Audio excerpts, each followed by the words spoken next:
Good numbing. Hello, YouTube. I hope you're all doing well, and welcome to very probably the finale of Shadow of the Tomb Raider. Trinity have both the I forget what it's called, the magic key. It's a very loud motorbike passes by, because of course it does. That we got at the start of the game, and the silver box we got at the end of the last stream, so they can do their plan to try and completely remake the world. Whilst we've got to try and stop them and stop the apocalypse while we're at it.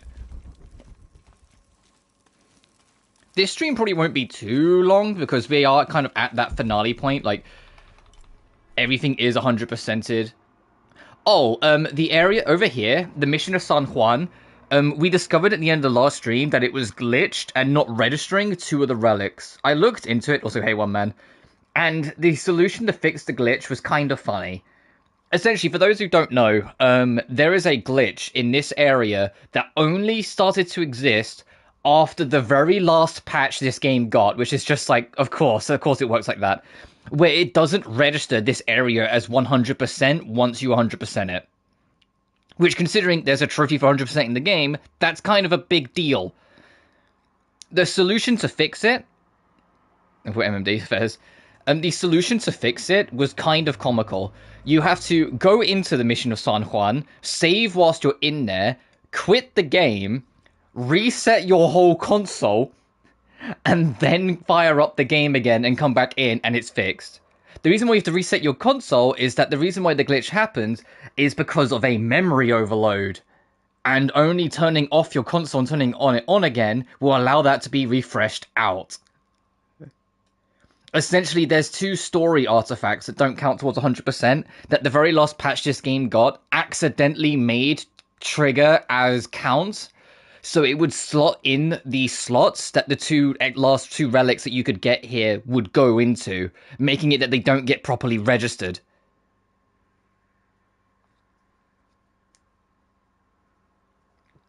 So the only way to fix it is to basically, just like save whilst you're there, turn it off and turn it on again. And then when you come back in, the data will clean out the story artifacts to let the artifacts you actually picked up slot in, and then the game will register that you've got them, and then it'll fix it. So the fear was subsided a little bit, but it was still a little scary. I had that moment where I was like, please don't fuck me over now. Like, I've spent so much effort 100% everything else. Don't fuck me over. But I digress. So I mean AC Valhalla. Oh, fairs. Okay, well, at least it's not only Tomb Raider, but it's another unfortunate sign. So this is my favorite of the Survivor era, but it is also the jankiest and most blatantly the most rushed, which is unfortunate that this always happens to, like, the dark horse of each era, that it always ends up being the one that gets rushed through, like, the things in the background from publishers and whatnot, and ends up not being what it could fully be. But I still love this game wholeheartedly. It's just, especially in this livestream playthrough, there's been a noticeable amount of jank. There is shit that just does not work properly. But anyway, let's go to the finale of the game. How is the plan coming together, Edsley? We have options. Uchu? I think finding since you've brought up an Evernight model for MMD, I think you're going to have to wait until the character's playable, really, to get a good one of that. We have the best chance to intercept. Because then people will have full access to not only the model, but the model sheet. When it's just an NPC, they, like how Evernight is now, they don't have all of the assets with them. Can we do both? If we approach head-on, I can go around the other way and act as a sniper. They'd be trapped. No approach is without risk, but I believe this is the best option. Good. Then, on your order. Gather the troops. Let's go. Like, in Valhalla requires me to get our whole new Ubisoft account signed into the account and restart a certain mission to not be returned to the wow, that's...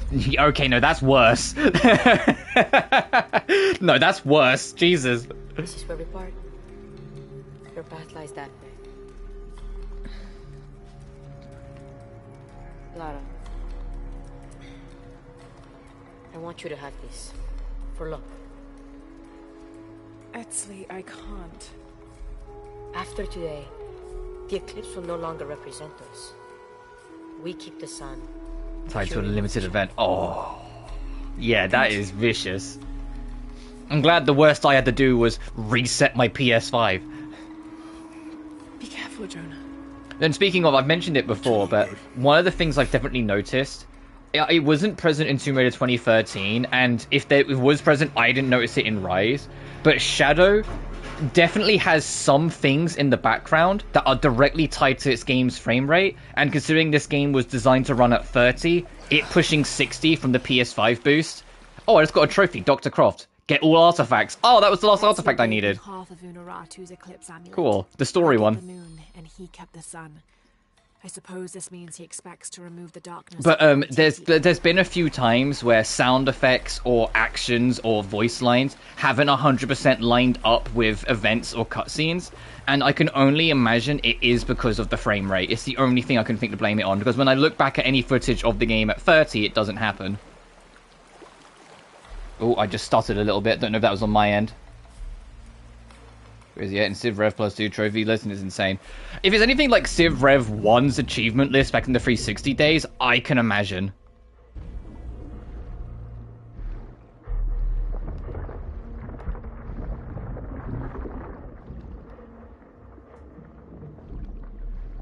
Doing achievement series, it's like the other side too. Oof. Yeah, yeah. I remember. I also remember Civ Rev being one of those games on the 360 that had evil achievements, and not as in difficulty, I mean as in how much game score they gave you. There was nothing worse for anyone's OCD than an achievement that gave you like 1, 2, 3, or 4 game score. Give me 5 or 10. Don't give me fucking 4 game score, you bitches. Like...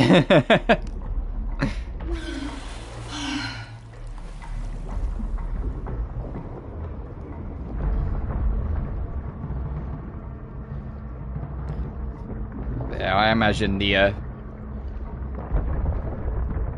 Rev 2 Plus stuff is brutal. Whilst we're doing this, I should probably talk about Gamescom. My first like gut reaction when I finished Gamescom was, well, that was a waste of 2 hours. But going back and watching some of the trailers, it really wasn't that bad. There just wasn't anything outside of stuff I already knew about that was for me. Like, in all the new announcements and new surprises, nothing that was announced or shown that was brand new really appealed to me. The only stuff that kind of, like, was cool to watch and nice to see was stuff I already know about. Like, we got a new trailer for Neverness to Everness, which is the urban anime open-world gacha game that I'm kind of looking forward to. Not only we get a new trailer for it, but it's now officially wishlistable on PS5, implying that it's coming vaguely soon. Did you see that red smoke? We also got a trailer for Arknight Enfield, and that didn't have even a wish list bracket. It didn't have a release window. It was just a trailer to kind of like give people things to bite on. And I was just like, is the Enfield the end of the game of the world before it comes out? Because when's it fucking coming out? Commander, this is Cardinal 2. The bridge has been taken out. You can play as which takes me by science and have all that done, and it won't start towards the achievement system. Oh yeah, that's brutal. Unbeatable still looks pretty good. I don't know if I'll get Unbeatable at launch, just because there's so much else I'm like keeping an eye on and whatnot, but Unbeatable still looks good. I love rhythm games, and I love the aesthetic and vibe that Unbeatable's going for. So I don't think that'd be a stream game even if I did get it, because rhythm games are kind of like, they're fun to play, but not always the most fun to watch. But that looks like my vibe. Silent Hill F, they announced in Silent Hill F it's actually going to have an English dub, which is crazy to me. Obviously, like, Silent Hill as a franchise has always had English performances. In fact, Silent Hill 2 and 3, the motion capture was done by the English cast. It's a very standard thing with the series. The reason why it surprises me for F, though, is that the game takes place in rural Japan. And so my thoughts, especially with all the trailers, is that if it's set in rural Japan, you're playing as a Japanese teenager trying to figure out what the fuck's going on in her hometown. It's going to be extremely, like, immersed in its own Japanese folklore. They would just keep it English subs and not have a dub. So I was genuinely kind of surprised at the Gamescom trailer that it's going to have a dub. I probably won't play it in the dub because I don't think it would fit the culture. Like, I'm going to play it subbed. As much as I love Susie Young, who's going to voice the main character, who is Eula in Genshin, Yuffie in Final Fantasy VII Remake, etc. I'm probably going to play it subbed just because of the fact, like, it's so inversed in Japanese folklore and Japanese tales with a Japanese village in rural Japan. Like, you get what I mean? Like, I feel like it'd be more authentic. So I'm looking forward to, because I can pretend it's horror blue reflection. Hunting them. This is Cardinal 8. Visual on hostiles. Changing course heading to 105. Like, all the other Silent Hills are playing the dub because I like the dub cast and I'm used to them. But Silent Hill F, like, no, every single trailer and promotional piece up until now has been with the Japanese voice cast, so it's kind of, like, odd to me, sort of thing. Like, it's great because, let's be real here, there are people that was gonna skip it unless it had an English dub. So I think it's nice that, like, you know, they put the extra effort in to do that. I just personally am not, like, probably won't. Because it always made sense with the rest of the series, because Silent Hill as a town is in America. The source of the smoke. I can reach And it. so playing with the English cast always made sense, but this isn't in Silent Hill, America. It's actually more focused on the origin of the curse. Like, that mentality, it's true though. We make the joke about the 1-inch tall barrier of subtitles, but many people do not choose to go over that barrier and will not engage with something unless it's in plain spoken English. When the crimson fire smokes, seek your mirror. Was this Unaratu's destiny? Yeah, there are things that can still sell very well. I mean, a good example is, you know, the Atelier of Riser trilogy, where the trilogy combined broke nearly 3 million units. But it doesn't change the fact that it tends to just be easy money to get more people on board. I think stupid that it happens. Oh no, I get it. People will fail the simplest of intelligence tests willingly. But yeah, I'll play Silent Hill F subbed just because I feel like it would make more sense and You're fit the better. crimson fire.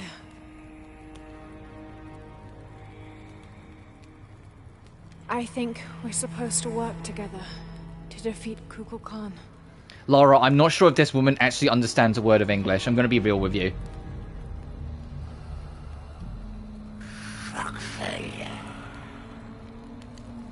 You shall.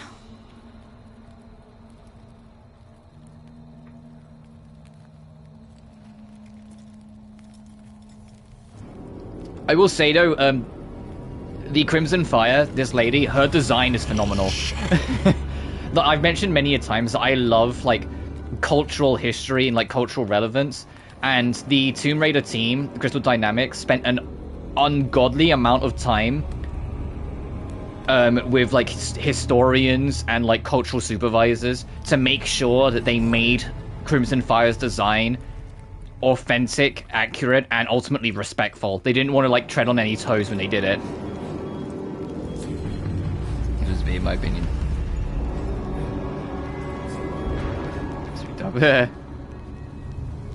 I mean, it's going to be an option here, which is always appreciated. Nothing will ever be funnier than Final Fantasy XIII Lightning Returns having the Japanese voiceover be paid DLC. Nothing will ever be funnier than, like, Square, what the fuck were you trying to cook here? You can only play the game in English unless you give them an extra $1 and then you can play it in the Japanese voice cast. Like, that was... Square were cooking something. Fucking dog shit, but they were cooking something. I'm glad that we've moved on from that era. But yeah, when Final Fantasy XIII Part 3 came out, it had, I think it was £2.50, so about $3 DLC, and it was a Japanese voice cast. Yeah, but the Russian dub came way later, and as far as I'm aware, you didn't have to pay for it. It's because the Russian dub was done well after the fact.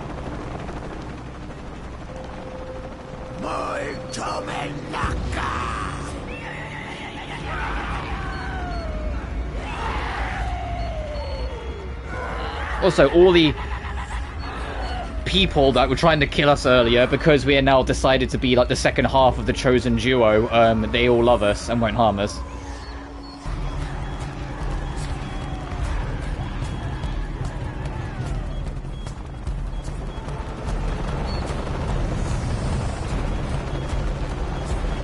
Jonah, change of plans. I'm bringing reinforcements.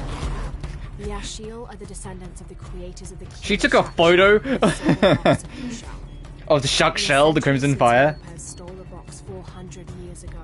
They lost their purpose. Now they protect the site where the ritual of the silver box will take place. Even though their minds have faded, their purpose remains intact. They will fight and repel anyone entering the holy I see you city gave of you the rogue Serpent. hair. They are led by a priestess known as the Crimson But yeah, so Fire. to get back on topic, She Gamescom was represents just Shell, okay. and along with Ishel, Call of she's Duty Black charged Ops with 7, completing the ritual the of game's silver campaign box, being based guiding around Ishel in her sacrifice of the sun's power. Black Ops 2's main villain coming back and putting the main cast on a drug trip, and the whole campaign being one giant drug trip. I'm like, that could be fun for like just crazy bullshit, but I don't know.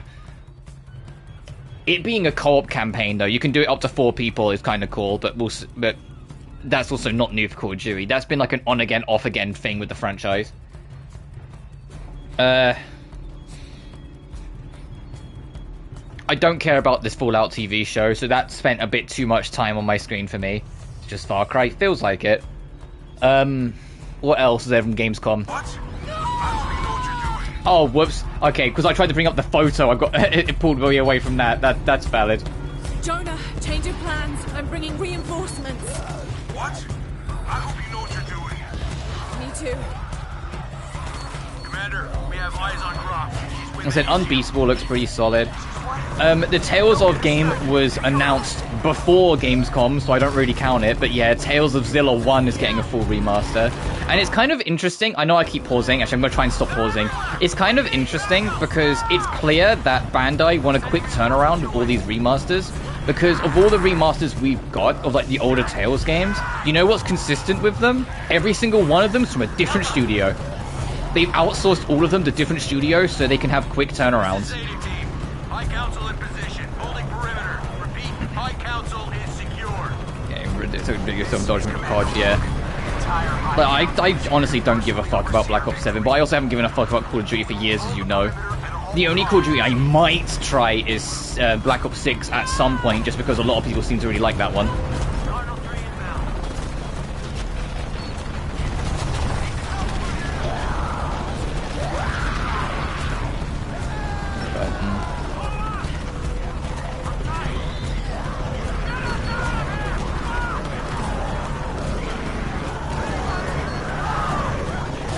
Oh, Delta Force, I think the game's called. That looked alright for like a shooter. It's the free-to-play one that's coming out. Also, all of these guys just immediately sacrificed themselves and jumped on the fucking helicopter to bring it down, which is insane. Great New Frame is a fan service game. 7, in my opinion, testing my patience and concept. I think the problem with Black Ops 7 is the same thing that's the problem with Reboot Modern Warfare 3. The same team should not be making 2 games like 2 years in a row. They have had at most 9 months to make a turnaround with Black Ops 7. So the game being portrayed as a silly co-op drug trip kind of game, I'm like, yeah, that makes sense because this game's basically just DLC. In the same vein that the Modern Warfare 3 reboot was basically just DLC for Modern Warfare 2 because they just don't have time to make a full product. Thank you, Kukulkan. So warning, X Defiant, yeah. I'm kind of surprised X Defiant did actually get shut down in the end. I know it wasn't doing insanely hot, but it felt like people who were playing it did vibe with it. But I suppose if it's not making fuck ton money day one, it's a failure in a lot of these AAA publishers' eyes. Oh, anyway, Shikshell and Ikshell are here to take down Amaro. They're with you? This ritual is mine to complete. They've chosen. But I hope Delta Force is alright, especially for those who are, like, missing Give us the box. X Defiant, or, like, just, like, a genuine good shooter. As I said, we don't know if Delta Force will be good when it comes out. I just hope it is. Destiny. Not just you. All of us. Together.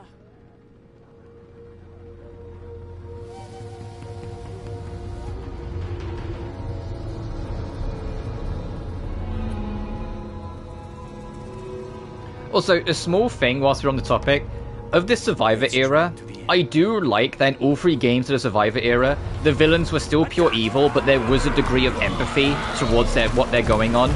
You know, in the first game, the main character was, the main villain was just trying to survive. It was literally just survival. In Rise, it was because Anna was deadly sick. and so her brother was desperately trying to find a divine source to resurrect, like, to keep her alive.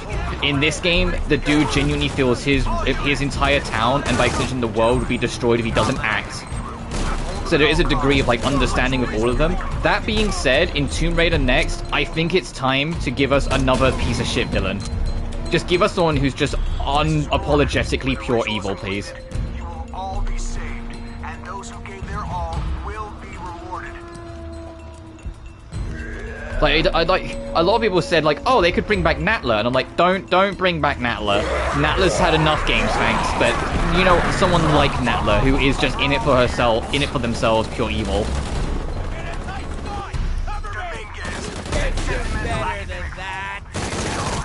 And soon Trinity will run everything. I can't get through. I need to take them out. Get him, Kafka. Oh, that would be god tier.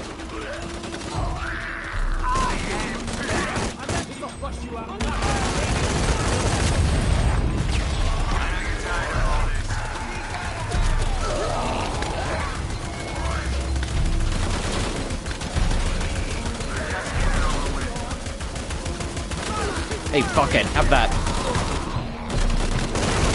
Fuck.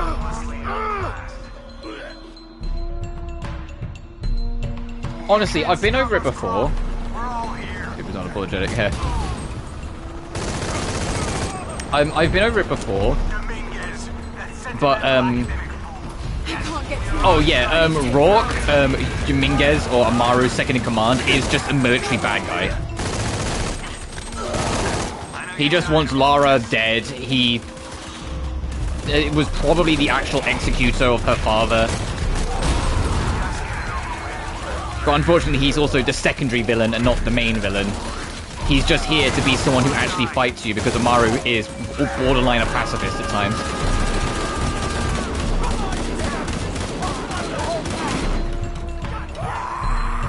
This is Paladin 1. I'm surrounded. Out of ammo.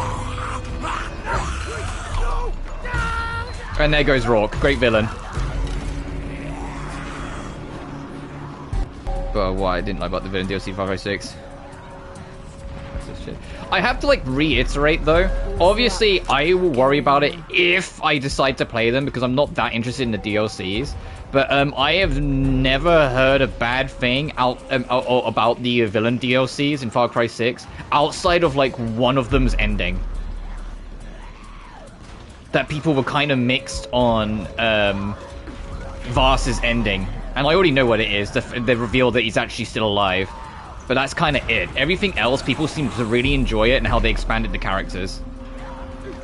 Sorry, I forgot my apologies, yeah.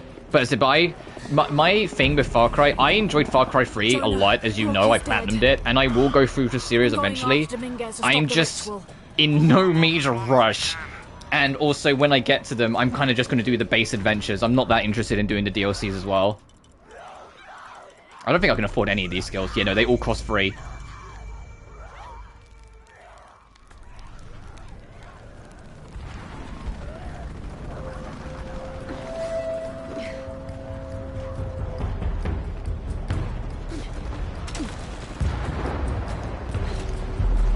You know what I would like, actually? Speaking of villains in Tomb Raider, you know what I would really actually like? There's a topic I brought up before about Tomb Raider's world. If they're going to bring all the timelines together, they need to firmly acknowledge that it's a fantasy world. My thing is, why not lean into that? And have, like, a crazy fucking fantasy villain. I mean, technically, the original villain of Tomb Raider 1 is a fantasy villain. The Queen of Atlantis, yeah, that screams realism to me. Yeah. I'm not actually sure where I'm jumping to. I can kind of see the gap. Is it there? Okay, I got it. If I got it.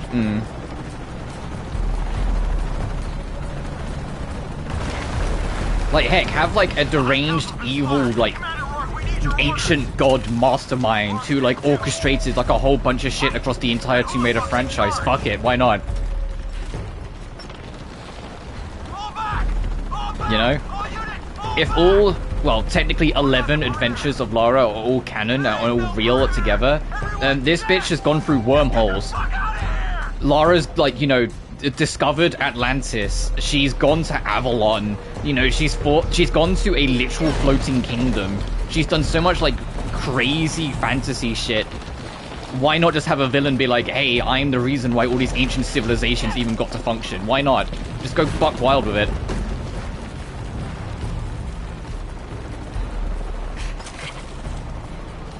Like, Lara's wielded Thor's hammer. That alone is like, okay, clearly we're not, like, completely being realistic with all of this.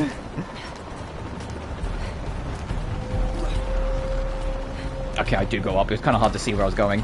Oh, shit. The way you think. But yeah, I'm just very much in the mindset with, Tomb Raider's world is a fantasy world. There's no pretending it's something kind of grounded or realism anymore, especially with all the adventures supposed to be canon now in the new timeline. So lean into that.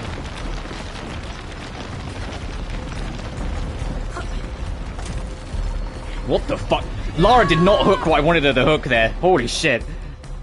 This is the only thing I'm kind of dreading about playing on... Because the only trophy I'm missing, not 100% this game, is beat the game on the hardest difficulty, Deadly Obsession. Deadly Obsession, the game has no checkpoints. The game only saves if you manually save at campfires. So, the game's jank will make me do sections time and time again if it doesn't behave. And that's like the only thing I'm kind of dreading about going for that trophy. Okay, let's just battle. Oh, Jesus. Okay, yeah, I delayed that, the swing a little bit more there, and that kind of worked out. Oh, fuck it, make Lygus the main villain in the next Tomb Raider. That'd be funny.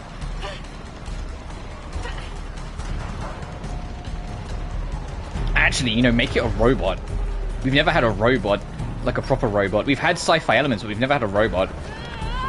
I say sci-fi elements. There's a UFO that Lara straight up discovers in Tomb Raider 3, so they can be sci-fi if it wants to. The world we have known. Let the Oh, I see the vision. and the light shine again on the world of our creation. Astrobot.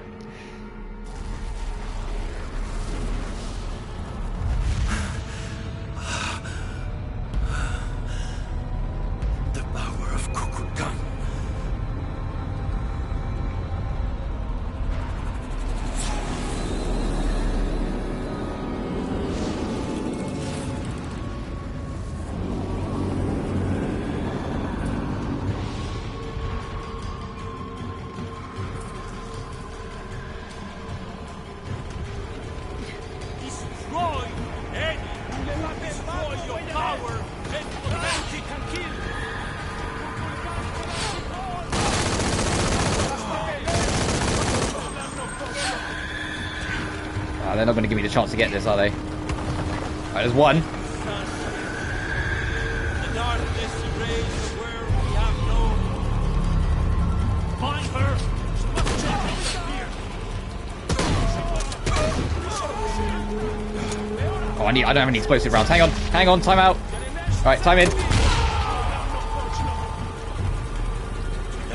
take control of our destiny.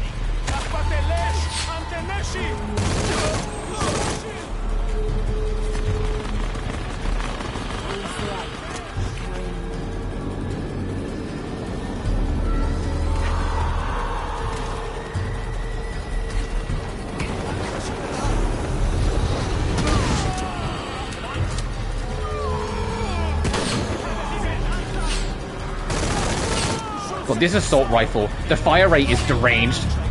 It's the reason why I've never have any ammo for this fucking thing, because it's a Scorpion Evo Black Ops 2 with like the rapid fire mag on it. It just shoots.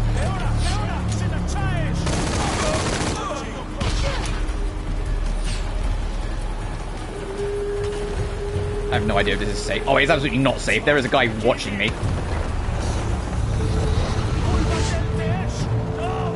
Nothing will stop me. Remaking the world. Look how his whole body is glowing, but you can still see his beard. Today, we take control of our destiny.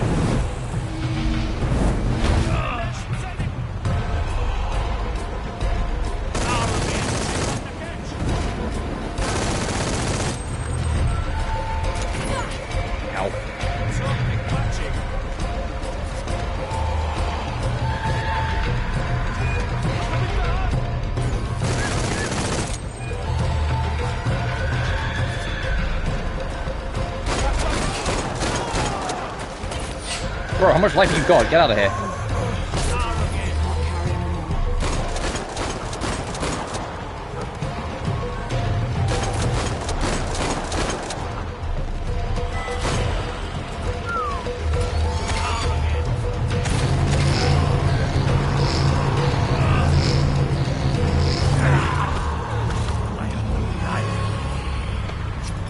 Can't match a god! Have allowed you to leave. No more.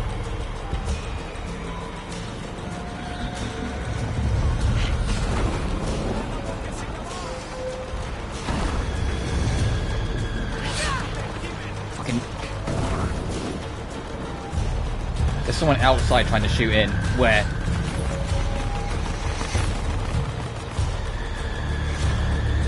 I see you.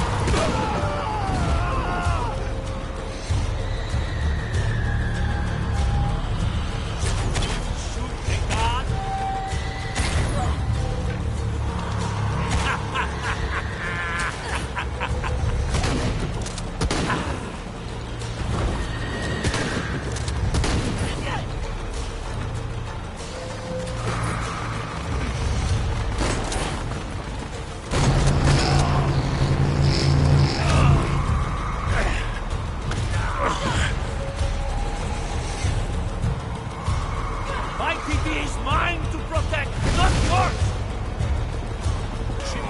I was in an animation, you fuck! I was still getting up, you bastard! Did you see that guy? He was in! He was like, wait, get her while she's down!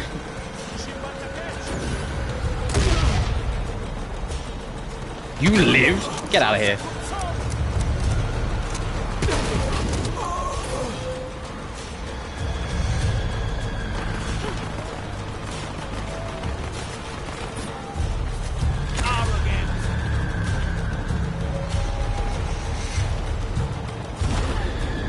Wow, okay, that does like 99% of your health you get hit by that. Good to know. Alright, fighting him dishonorable. Let's go.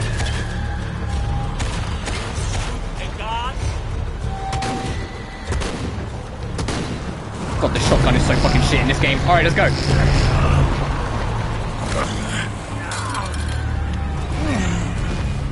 Attack all you want. That will only make me stronger.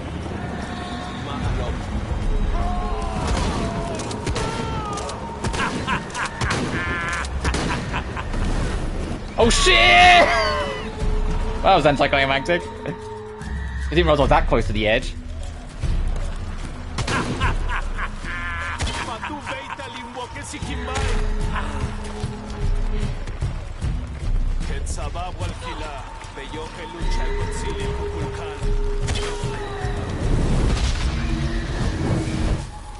Oh, he teleported to get out of there.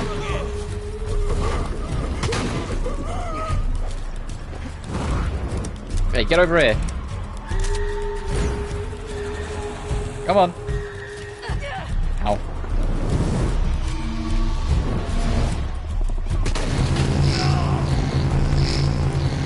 Dumbass got right next to an exploding barrel.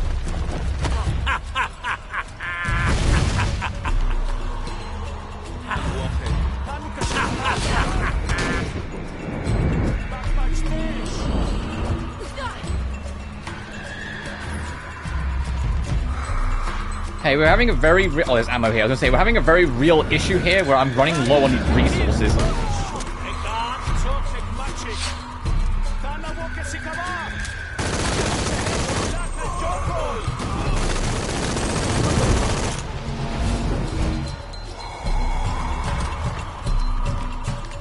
Oh, not the time, Lara.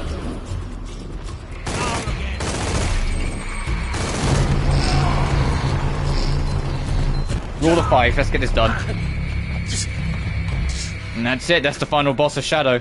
And the final boss of the Survivor era. I'm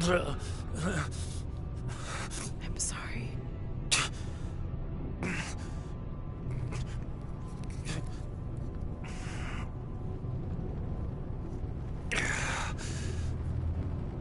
Protect my titty. Please. Please, Sarah.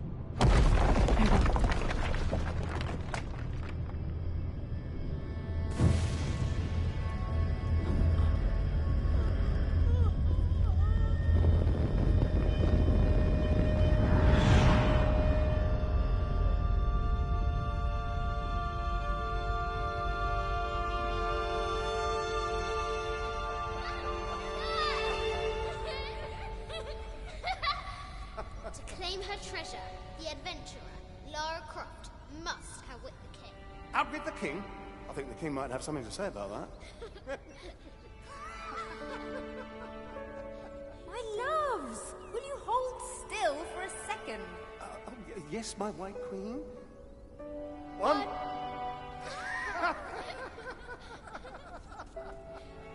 Can I see? Of course. There's you, and me, and your dad. Where are we? Hawaii. With this key and the silver box, we can remake the world. Without weakness, rooting. If you Yeah, had that it's going to power, tempt her. what would Tempt you her to just bring back her parents instead of doing what's right. Who is not expecting a Jaguar attack?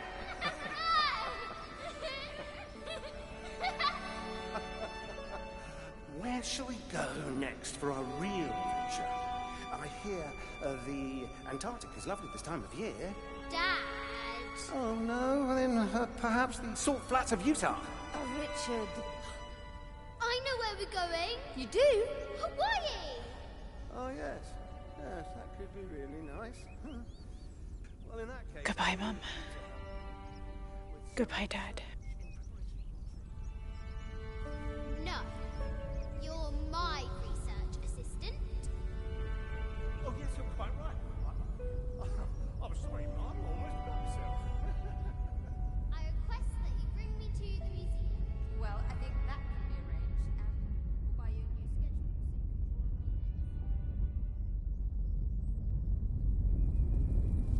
sketchbook. Oh, hey, a trophy just unlocked. Completionists get 100% in the game. So that's cool.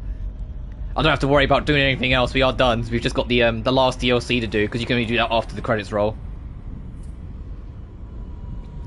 I see this is a good theme to build on, knowing when to let go. Oh, absolutely. The only trouble is that this theme of letting go of the past has been Lara's identity for almost 20 years, which is why people kind of want them to move on. Because to jump the gun, after the original Tomb Raider movie came out, that film was about Lara's parents being dead and her through her journey learning to move on.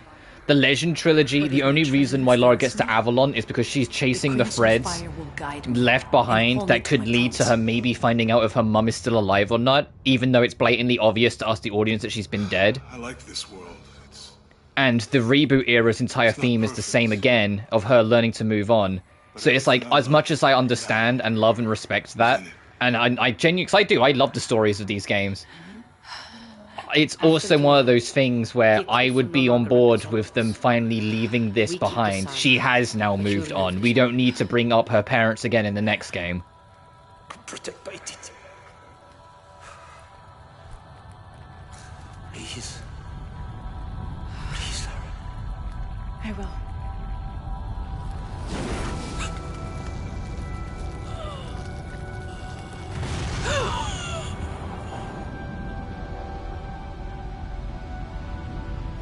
Oh yeah, I get that.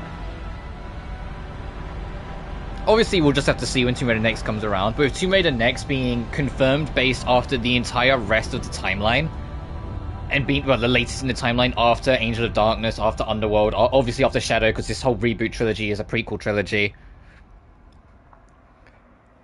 It's like, we've had nearly a decade of Lara's life in universe dedicated to the legacy of her parents, but we've also had another decade in universe, nigh on, I think it's like 8 years, where the original games took place, that never brought up her parents, because the original games came out before the movie made that a thread that the games then brought into the game, into like their stories. A warrior, a rebel, a queen. She will be venerated for generations. I don't know. I wouldn't mind them bringing up or having it be like mentioned. I just don't want moving on from the legacy of her parents to be the main focus of Tomb Raider Next, because over half of the length of this franchise has been focused on that now, you know? Now, we will heed her spirit to reunite Waititi. In fact, if you're going strictly by just game releases and not how much time between them, it's exactly half. The first 6 games didn't bring mention to it, the next 6 games are all about it. Thank you.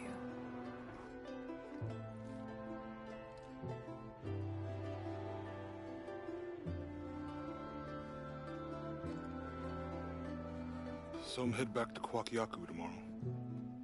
Really? Missing the jungle? Off in search of the elusive fish? No, Jonah's going to settle down with his girlfriend. Abby and I are headed to the coast for a few days. See? I'm glad. Yeah, Lara knows. I was like, oh. I think I'll stay here for a while longer. And restore a few more artifacts? I don't know. So what will you do? I don't know. Etzli will help me figure it out. He'll let me know what Paititi needs to rebuild. Wow. I'm done searching. I want to be around the living. I want to be around the living, yet the very next game that takes place in the timeline is her investigating a dead civilization of Atlantis because it's Tomb Raider 1. In the post-credit scene, it's kind of subtle, but they tie this in. This game ends going straight into Tomb Raider 1, showing where the link is. You just say the word. It gets a little muddied. We don't actually know, because Crystal Dynamics haven't revealed to us, how the timeline actually works in its detail. Like, we don't know if it's all 6 classic games, then the Legend era, or if the Legend era are sprinkled within somewhere here or there. My personal headcanon is that Angel of Darkness is based the latest in the timeline, because she's all alone in that game, and so all of her comrades would have had to have left or died by then, considering several of them die in, like, the Legend games. Well, Underworld in particular, we lose Alistair. But that's Shadow.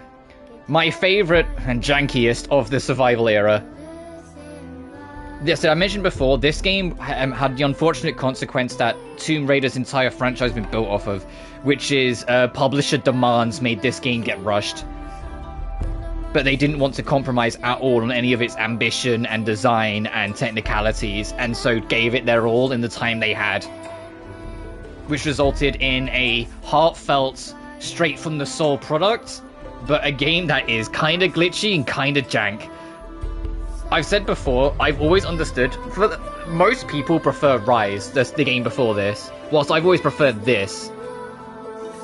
And it's because of the bigger focus on exploration and actual tomb raiding. I've always just been a big kicker for that. Just let me go explore a tomb. I honestly don't care if there's any enemies in it or not. Just let me go explore. And that's kind of what this game does. Heck, the biggest complaint that this game gets a lot is the sheer lack of combat.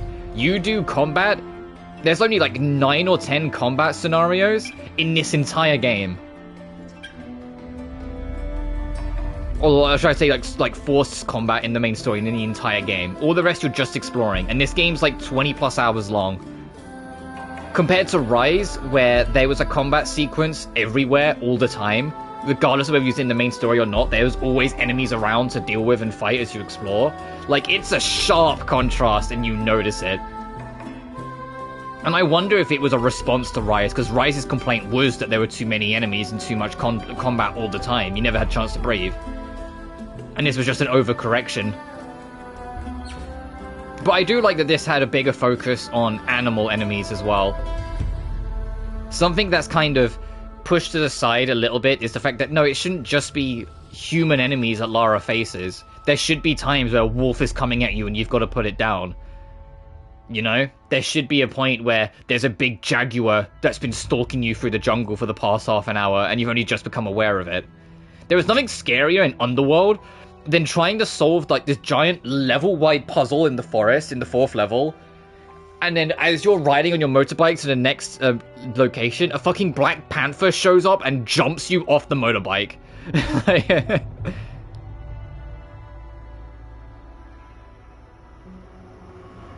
But yeah, this is also not only the end of the survival era, because they made it very clear once this game ended, they weren't doing anything more with the survival era. They wanted to move on to a new age, a new era of Lara Croft. This is also still, to this day, the most recent game in the series, releasing back in 2018.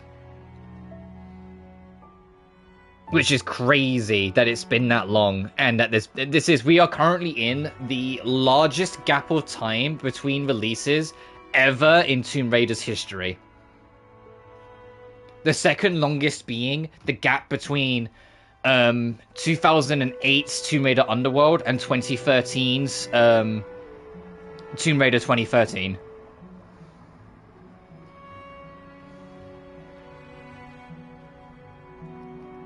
Because yeah, it's been 7 years, and probably 8 years by the time it comes out, assuming the rumors that it's coming out mid-next year are true. But yeah, I love this game. It's in, like, of, like, all the Tomb Raiders, it's easily in my top 5.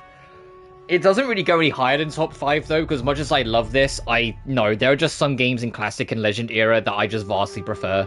My all-time favorite Tomb Raider Anniversary, hopefully I'll get to cover that soon. Hopefully the theory that we all have proves correct, that, you know, we got Tomb Raider 1, 2, 3, February 14th, 2024. We got 4, 5, 6 this year, same date. We'll get 7, 8, 9, or the Legend Trilogy, February next year.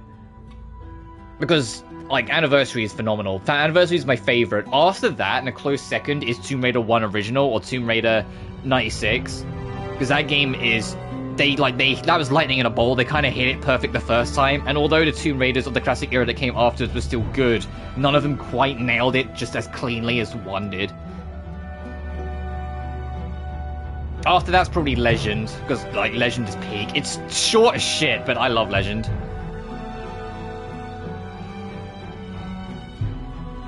Then it's probably Angel of Darkness, then this game. I know Angel of Darkness is a bit of a hot take, because Angel of Darkness is, like, a glitchy, rushed mess, but I genuinely have a huge soft spot for that game. Then after this is probably Tomb Raider 2, Last Revelation, Underworld, because I like Underworld a lot, but I don't love it. Rise, Tomb Raider 4, Tomb Raider 2013... then 3, then Chronicles, because 3 winds me up. 3 winds me up because it has some of the best levels of the series, but also some of the worst levels of the series, and it's like the second longest classic Tomb Raider game. It's like, come on. For every temple, you get fucking Madabu Gorge. For all the African theme levels you get all the London theme levels. You know, like, cool, thanks. It's like for every time they make like a banger level that's really fun to navigate, figure out, and solve, they give you dog shit. It's like, that takes like 2 hours to get through.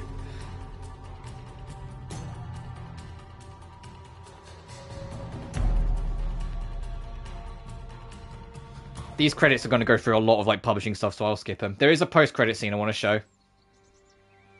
I had it all wrong. I thought that taking control of my life meant venturing out to do something extraordinary.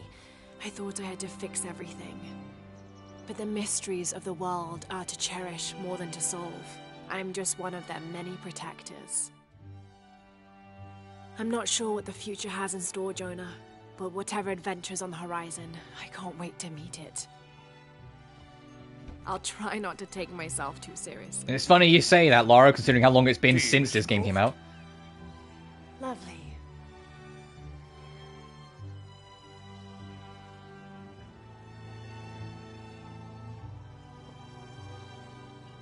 For now, it just feels good to be home.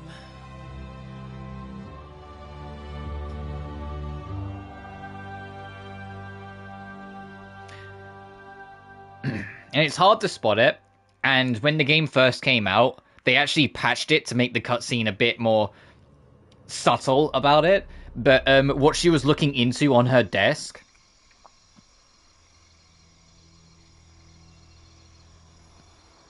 Yeah, 100% complete, nice. Was about the Scion of Atlantis, showing that the next thing that she went into went directly into Tomb Raider 1. Anyway, we're not, even though it says 100% done, we're not actually done, because there's one little thing we need to do. There's one last DLC that you can only do after the main game is complete. So we're going to do that.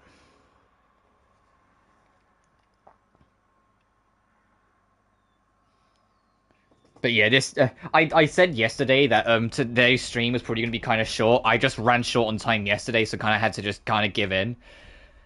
So this stream will be shorter, so I will probably, unless something happens, but probably stream again later today, like in the afternoon, and do some Atlas Shaylee.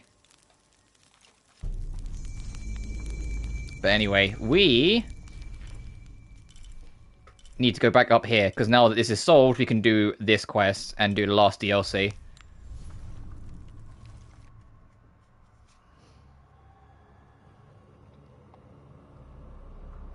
And then, because I got the 100% completion, the only trophy I'm missing now on the main game for the Platinum is beat the game on Deadly Obsession. Which, the only reason why I didn't do it on this playthrough is the fact that there's no checkpoints. And I thought, if I get stuck or anything goes wrong, it could make this playthrough go way longer than it needs to. So I eventually went, for the sake of getting a move on and keeping the pace going, I'd play on the second hardest. Because that's the only difference between the two is that it disables checkpoints.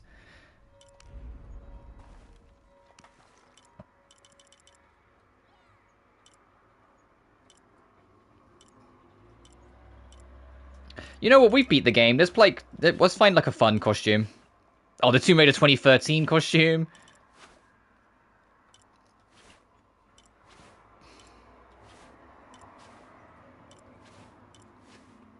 Oh, Jesus.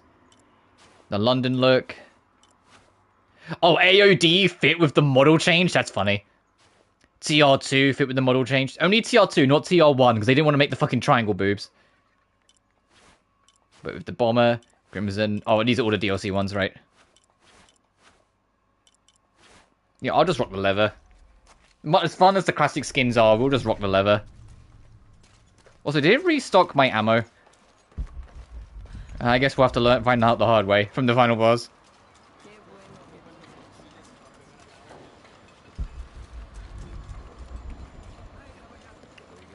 But to be honest, the biggest thing that gives away that the last chunk of this game was probably a little rushed is the fact that the City of the Serpent, we went in, had a cutscene where we were introduced to the Crimson Fire, did one small section, rested, did one climb, final boss. Like, the final level of the game was tiny. We've been streaming for 54 minutes. And most of the stream time was the ending cutscene and me yapping about the credits. This was like 20 minutes tops. But yeah, because I only need to beat the game on the hardest difficulty, I can skip all the tombs, skip all the cutscenes, and just beam run through it. I can probably do this, like, get this done today and get the platinum today. Anyway, let's talk to Abby. Let's talk to Jonah's girlfriend. Abby, fast travel will be disabled until the mission is complete. Are you ready to live Mariana's dream? Yes. Oh, look, the load screen is suddenly a beautiful clear sky. What eclipse. And also, once again, this 7th DLC wasn't originally going to be the last one. There was going to be an 8th that was going to take place in Croft Manor. Hey, good to see you. And be a giant homage to the original Tomb Raider 1, but it never manifested for various reasons. Apparently there were delays in development that kicked in, and then by the time they could get back to it, it was 2020 and COVID kicked in, so it just got scrapped entirely in the end. It led me here. That's what Mariana's vision was about. Why I asked you to meet me here. But even though this game came out in 2018, it came out late 2018, and the 7 DLCs came out sporadically throughout 2019. So by the time they got to work on it, it was kind of late-ish 2019. There were already delays, and by the time they got back to it, it was 2020, COVID kicked in, the team was was split up anyway, so it just made sense, drop it, work on something else. The recent volcanic activity opened up a fissure in the ground. Which is also kind of crazy that this game nearly had 8 fucking DLC stories. Like, do you think you had enough? Maybe Andres Lopez wasn't as crazy as we thought. Either way, a hidden underground tunnel sounds like the perfect place to start.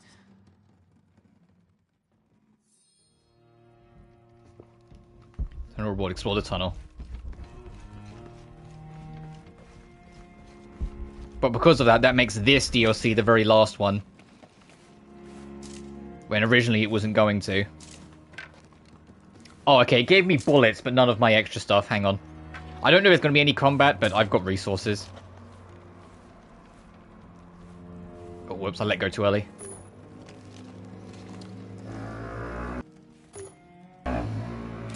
Motorbike, thank you. Oh, I need a flare round. Oh, the shotgun shells are kind of shit. I'm just gonna keep the flame rounds, thanks, game. I say that's like my biggest gripe with this game. The nerfing of the shotgun in this game from Rise is absurd. The shotgun is dog shit in this game. Like, they really overcorrected the shotgun. It's just bad.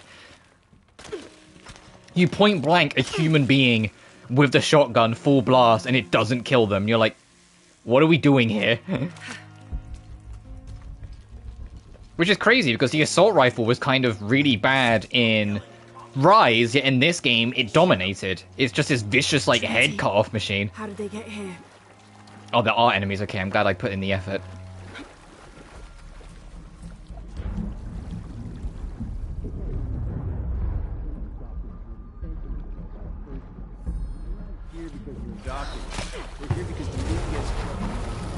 You're here for a document Dominguez? Oh, I hate to break it to you guys, but your boss is dead.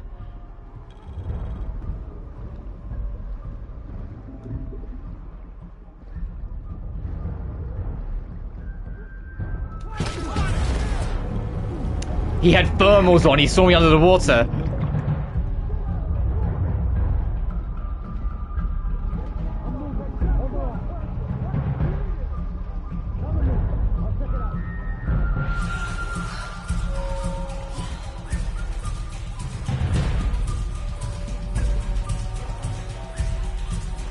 Oh, there are a lot of you fucks here, huh?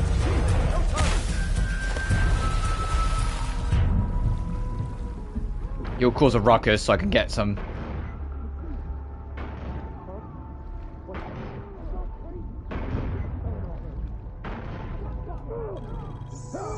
God, the shotgun's so shit, even he couldn't kill someone. Yeah, that experience was just for him dying. Oh shit, I better look around. Yeah. Let me try that again. Oh, I have no more psycho darts. Okay, that's fine. There we go, that's better.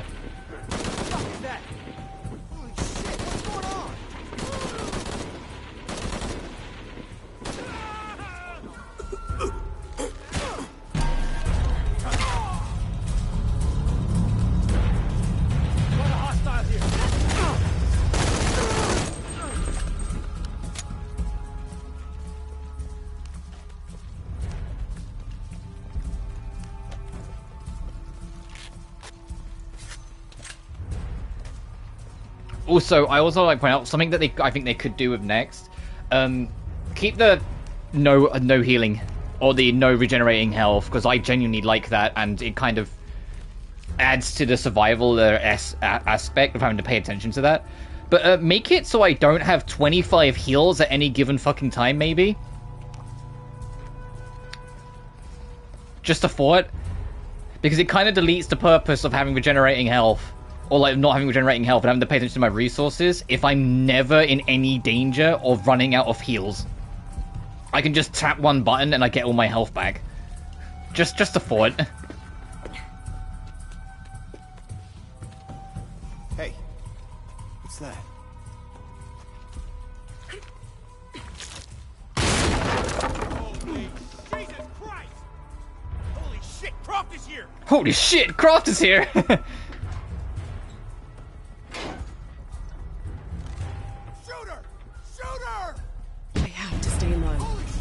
Yeah, no kidding.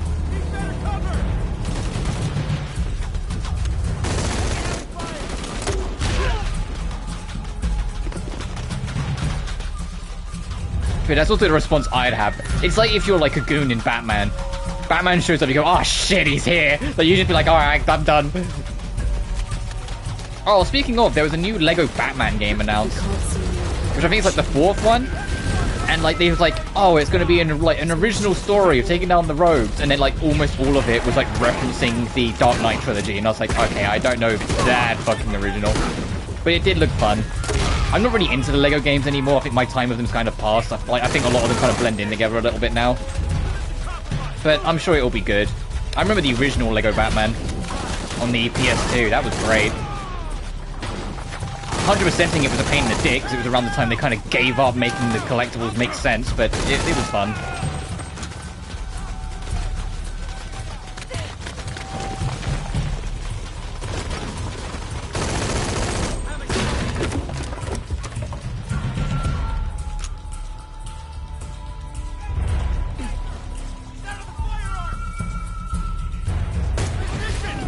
I didn't know if you were going to get close enough. They can't rush forward. It's too exposed.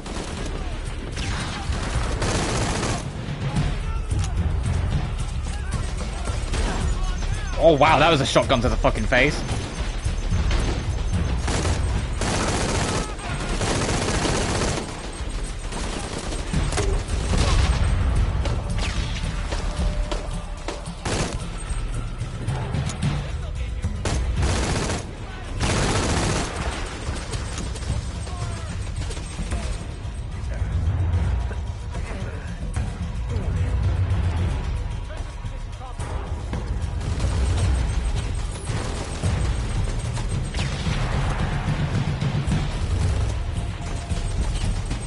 I rigged his body to blow, but I don't think any of them are gonna go close enough to it. Nah. Oh well. Here, have that. Oh god, that fucking hit him in the shoulder. I saw that from here. Oh, I kind of feel bad for that.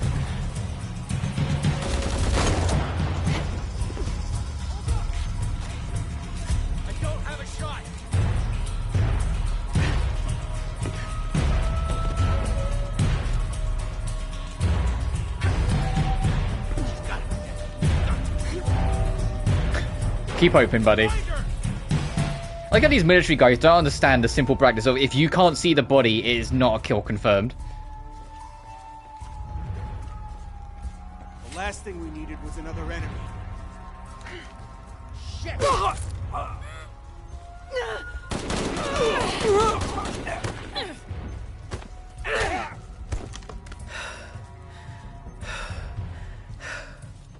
Good. That's the last of them.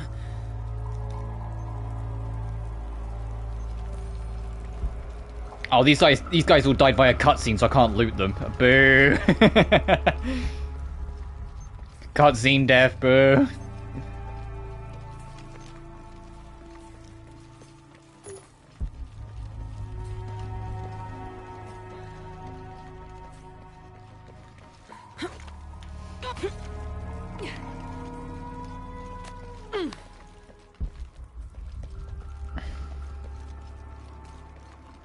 Oh, this looks inviting.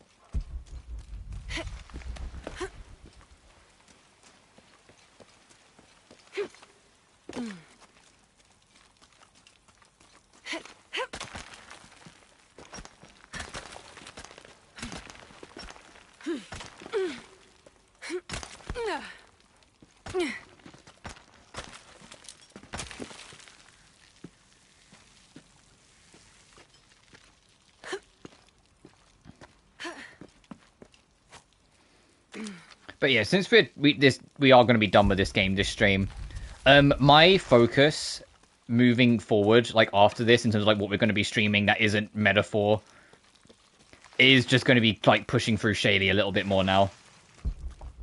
The next like smaller game I want to do will be, I say smaller, Resident Evil Village. Now that Requiem is like approaching, I want to kind of get that done so we can get to Requiem when it comes out. And after that, I'm not sure what I'll do next, but I'll figure that out when we get to it. But yeah, at least for like a week or two, the only game that's going to be like running is Shaylee until we're done. And the main reason is that we're only like a month out from Res Lorena, and I don't want Res Lorena to be out and about and me playing it and still have Shaylee in the background as something I need to work on, you know? I feel like that would just muddy the water a little bit and kind of make it harder for me to want to go back to Shaylee. Because I'm playing, like, you know, the spick and span, cleaner, new one. That must be my destination. Especially considering I'm very mixed on Shaylee anyway. And I know what I'm like with my habits. To be honest, like, I might, like, after RE Village, because Village I think we can squeeze in before the end of September, depending on when I start it.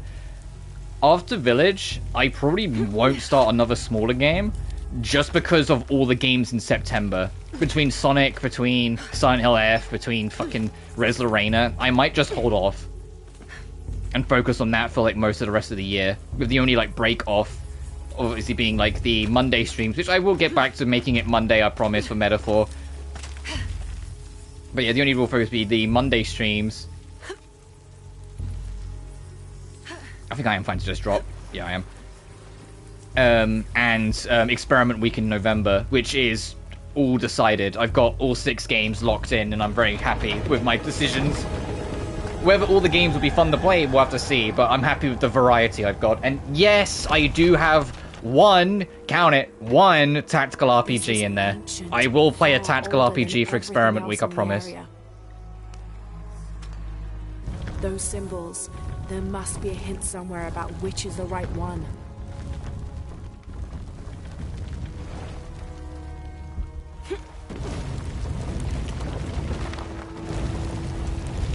The ceiling's lowering. Got to move. Yeah, I noticed, Lara. Just to go back. Probably, but it's not going to activate right now. I can't reach that. Yet.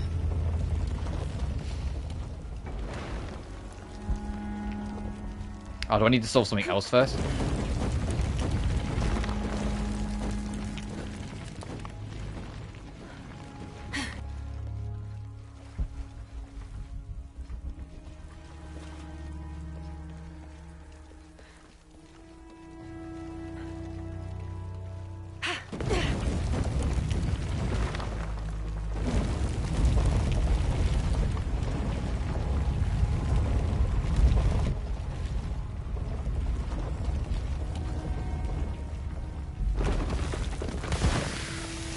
This plate seems to control those spikes.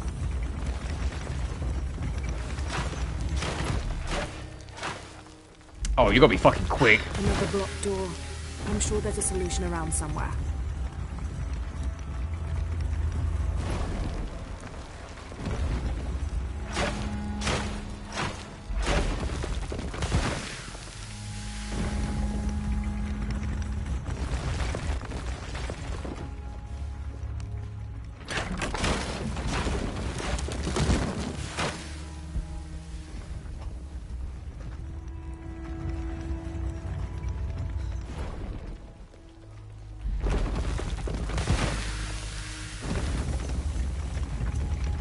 We'll wait that to completely raise, so I have as much time as I need to get in. Those symbols, there must be a hint somewhere about which is the right one.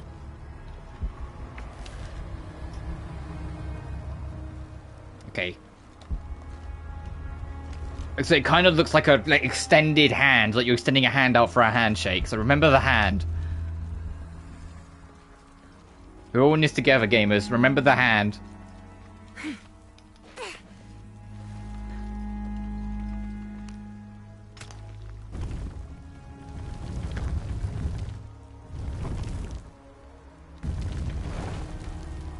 Oh, okay, so that's got a hand on it. So does that one. That does, but it's upside down.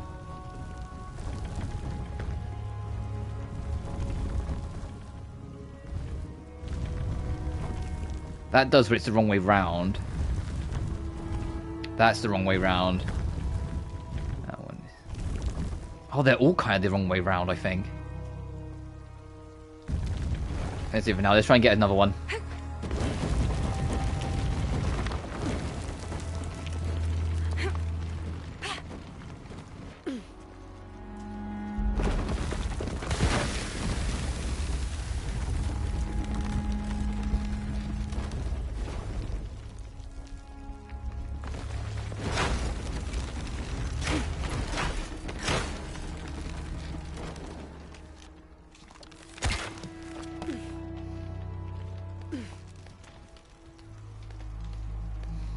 Oh, and then, hey, another convenient thing to put on the other button.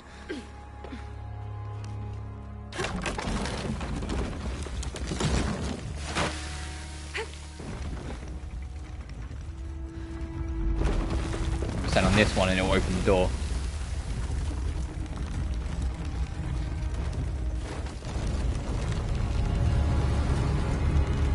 Another symbol.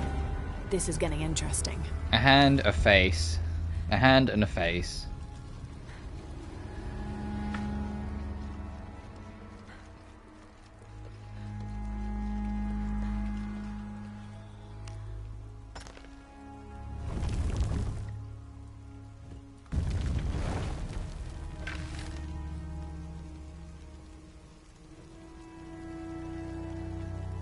The hand had no symbols on it, and the face, I believe, was closed.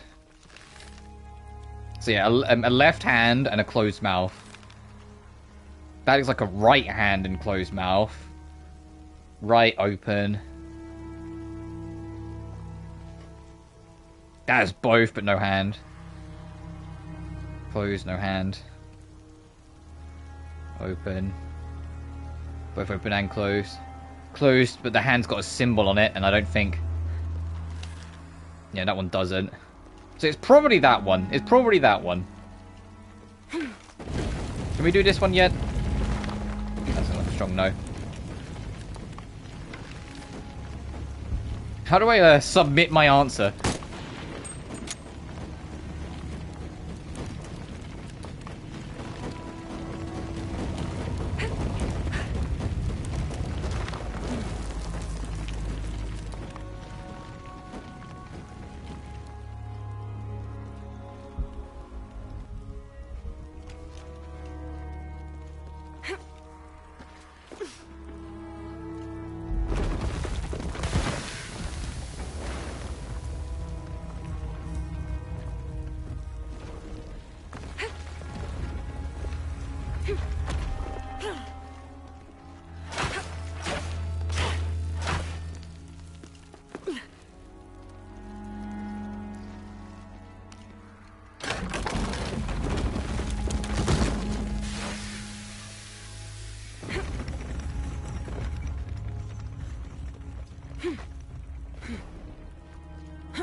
Final tunnel and one last symbol.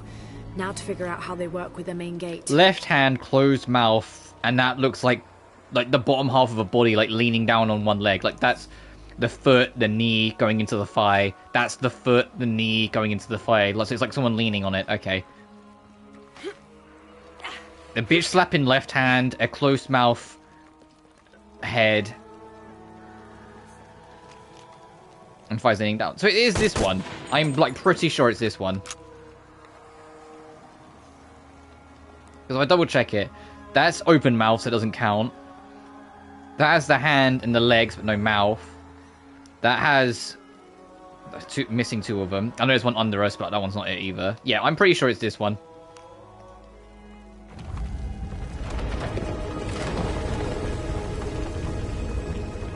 Nice. I had the solution with just two of the clues, but alright.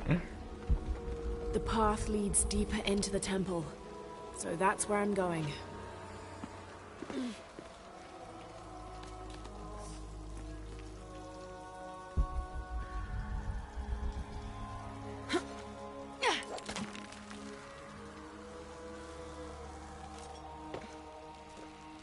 Ooh.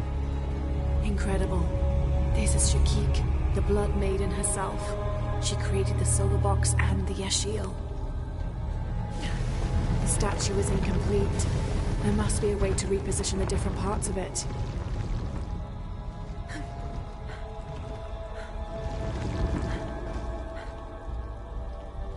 Oh, fuck's sake, slot in. There we go. 2 new paths. Let's see where they lead.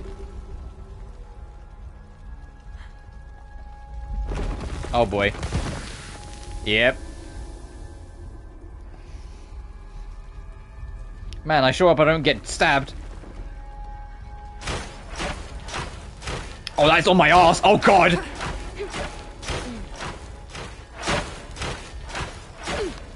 Right.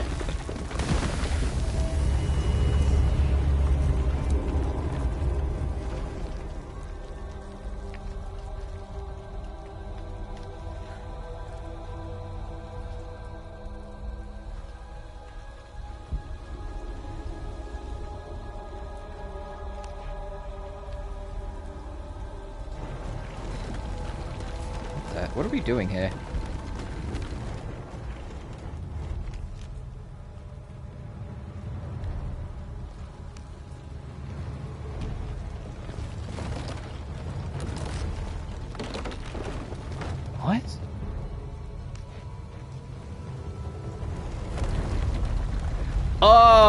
okay.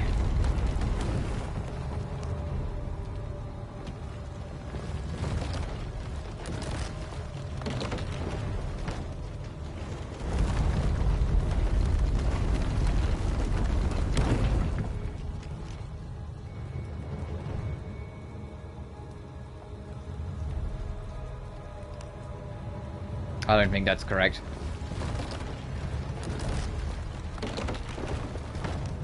Wrong one.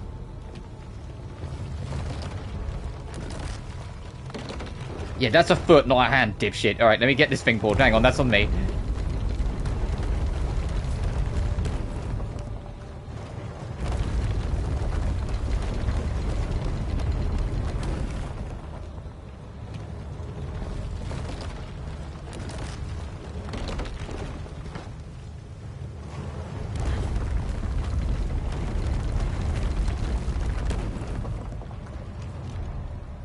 Where does it want me to put it?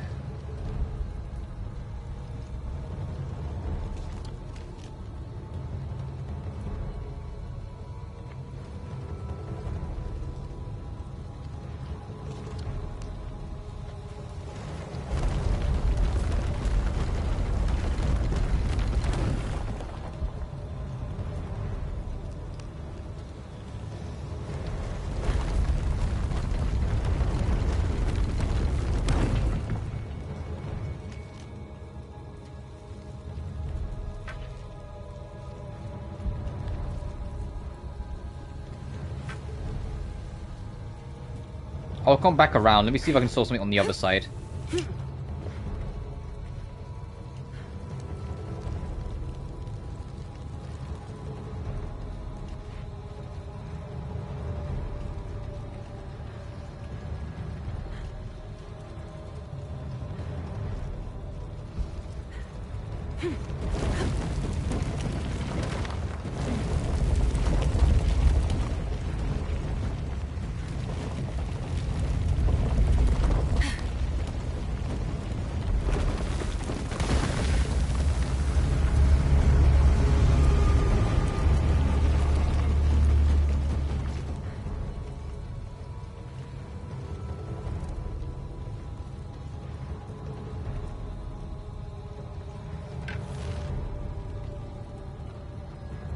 She had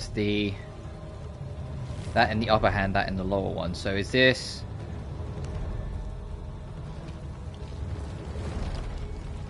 Oh, God.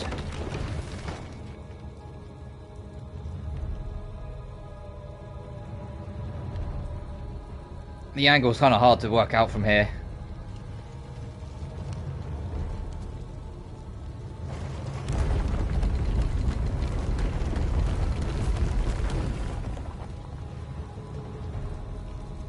I'll have to circle around. I need to, like, hang on.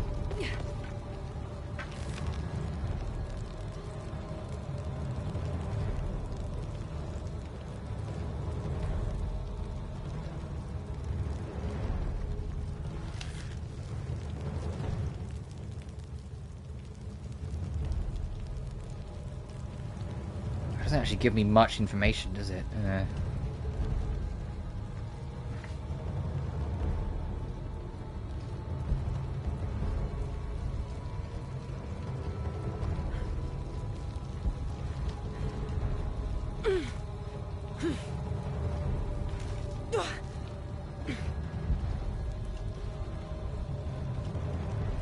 Oh, is this just to get back up quick? Now I've solved the main puzzle. Hang on.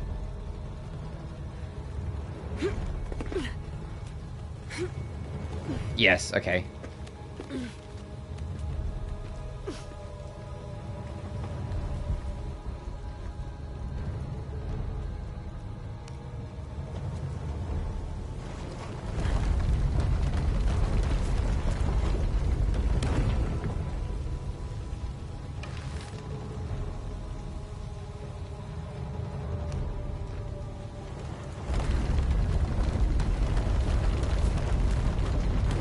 That there for the time being while I figure this out.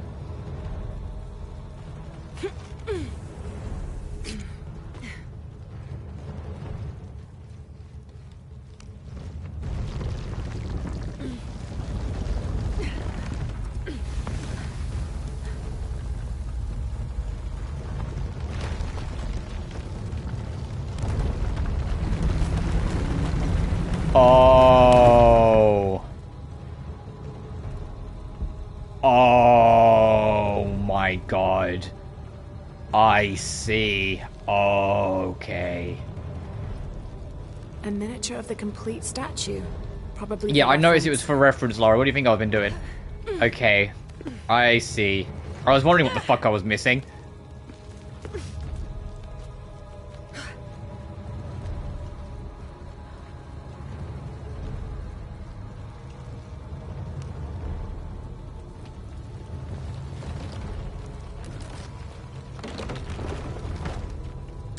Oh, and that won't let you interact with it the whole time it's in that place.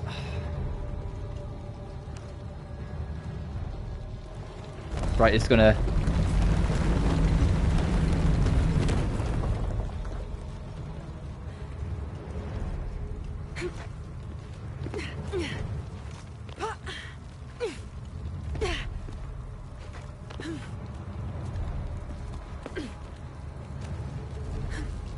Oh, no, it's I need to power up the thing in the middle. Hang on. Let me do this, reset the room. I think I know what I need to do. Of course you still keep that on that side.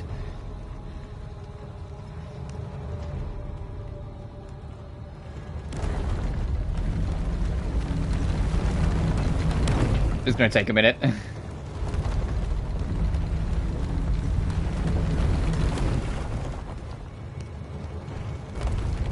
If I just hold it, will it just keep on going? It will, okay. It's slow, but it will.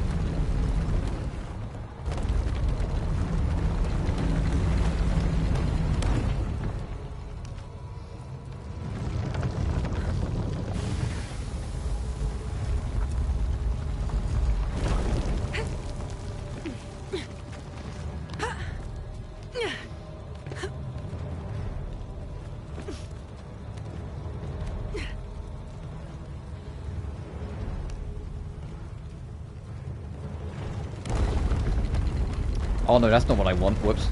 I wanted it to flip to the other side. My bad. Hang on.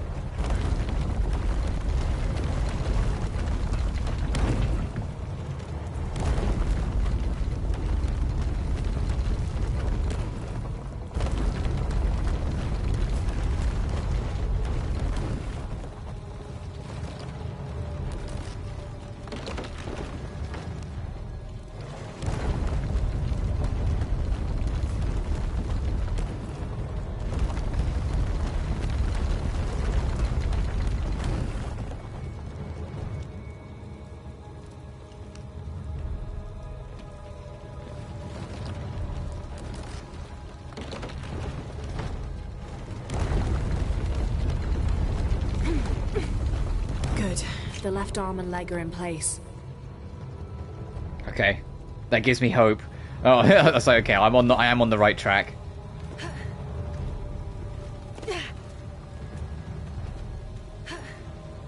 I just had to scratch the old noggin, but we got there. Oh, of course it's going to go all the way to fuck around.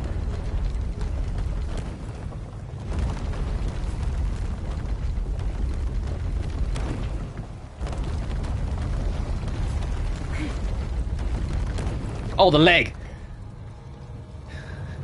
Fuck. Hang on a minute.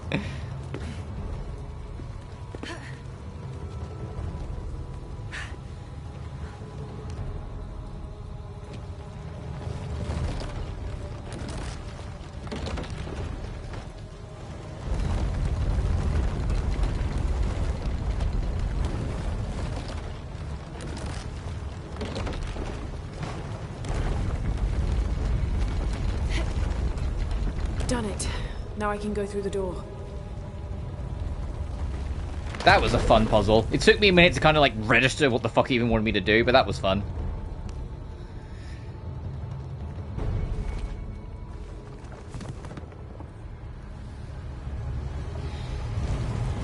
Trophy unlocked. Put herself together. Magic touch. While on the run or in the thick of combat, craft more powerful ammo with using fewer resources. Oh, that's kind of worthless considering you have to be in post-game to get it, but thanks, I guess.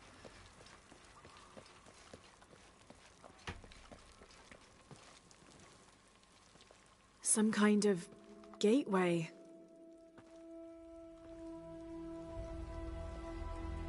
The Yashil armor. I guess they didn't need it anymore, but where...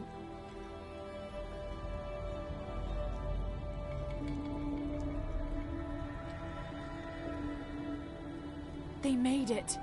They're all right. Everyone listen. The Yashil are fine. They completed the return to the heavens. The return to the heavens? That's what it's called. When the goddess Shakik created the silver box and the key, she also created the Yashil to be their guardians on this plane. Now that their duties have been carried out, they've gone back to their home. The Yashil served with honor. Their reward is to be reunited with their mother. Lara, is there an archway? Made of silver? Yes.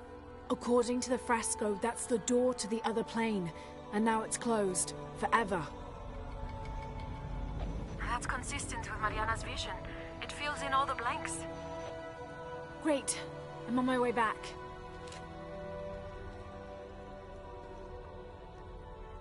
Lara, farewell.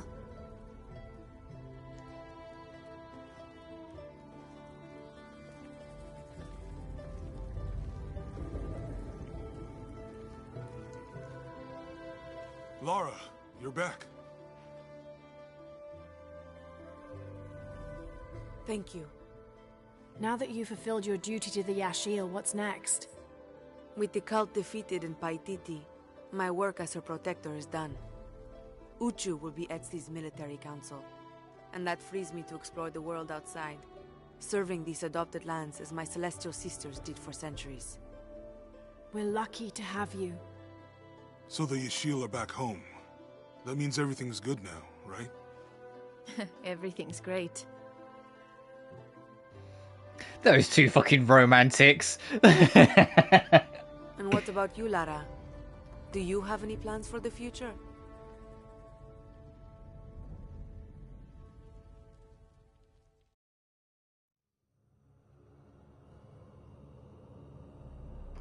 That was a very knowing smile from Lara. What are you doing next? Yeah, but what are you doing next? Lara, answer me.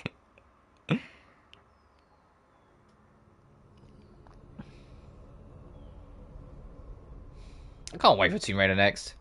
Genuinely, that's like assuming the old rumor that it's coming out next year is true. It's like my most anticipated game of next year, the return to Tomb Raider.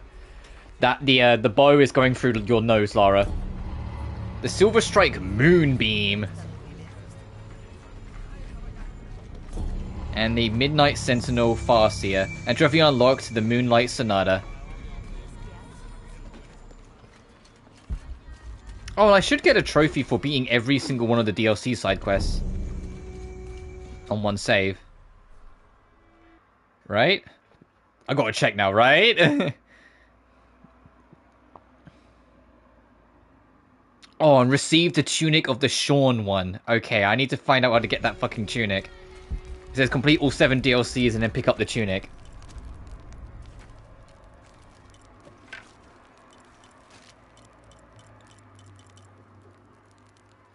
Moonbeam.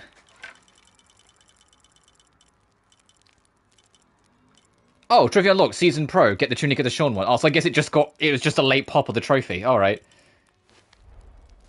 I think it was this one? Yes, the Moonlit Night. Alrighty. That's all the DLC trophies done then. Because you have to wear what you get. You equip the gun you get and wear the costume that you unlock. Let me swap back to what I actually like using.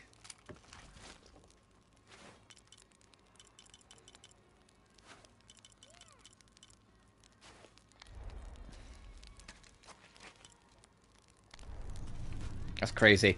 What am I on? I am on 84 of 100 trophies. But for the platinum, I'm only one short because all the rest are tied to DLC, but annoying. So I know it pauses the game to do this. Because it's do all the time attacks and score attacks. They're all the trophies I'm missing. But as far as I care, no, we're done. What a ride.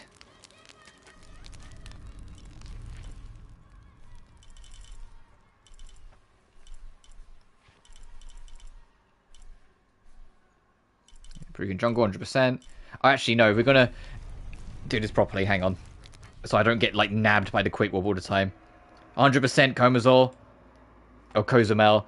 Peruvian jungle, 100%. Kuwak Yucky. 100%. Trial of the Eagle, I think is you get everything along the way. Hidden City was a pain in the arse, 100%, but we did it. 11 rests, 3 tombs, 11 missions, 6 challenges, 3 treasure boxes, 5 shrines, 28 relics, 42 documents, 23 murals, 34 survival caches, and 7 monoliths. Fuck off. The head and belly of the serpent don't really have anything missable. I say that the head technically has 1 mural, but it's like in the way. You can't miss it. Mountain Temple didn't have anything. The cenote, the horror area is pretty linear. The oil fields is hella linear. Mission to San Juan was a fun little area to do. Honestly, now I'm looking at it, like, this game's actually kind of short. There really isn't actually that much. It's a linear path through here. You branch off once to go here, and you go back to the city and just do the City of the Serpent anyway. And because so many areas are one and done, there's a lot of areas that don't have any collectibles to miss. So it's actually, like, I think this is probably the easiest ones 100% of the 3, honestly. Because Rise gets a little annoying. Some of the challenges are bullshit. And 2013, navigating the map is annoying. At points. We were trying to go for 100%. There's a lot of, like, just loose shit in awkward spots that are annoying to try and get.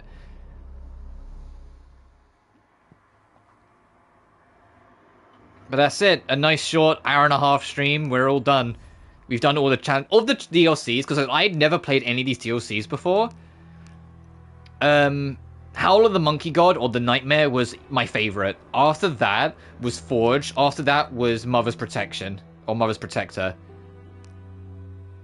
Oh no, Parknuk's Craving was really good as well. The only thing that kind of let it down a little bit, and it was partially my own fault, was that the checkpoints in it were kind of ass. If you, like, fucked up a puzzle and died, you were sent a lot further back than you probably should have been. And then Sixth Seal and Path of the Hurricane I kind of put together, because they were both really short. They were fun, but they were short. They were basically like one puzzle, you solved it, you were done. Oh, no, this one was fun as well, actually. This one I'd put somewhere in the middle. The ocean tower in the middle that rises up, that's like, feels like it's straight out of Underworld.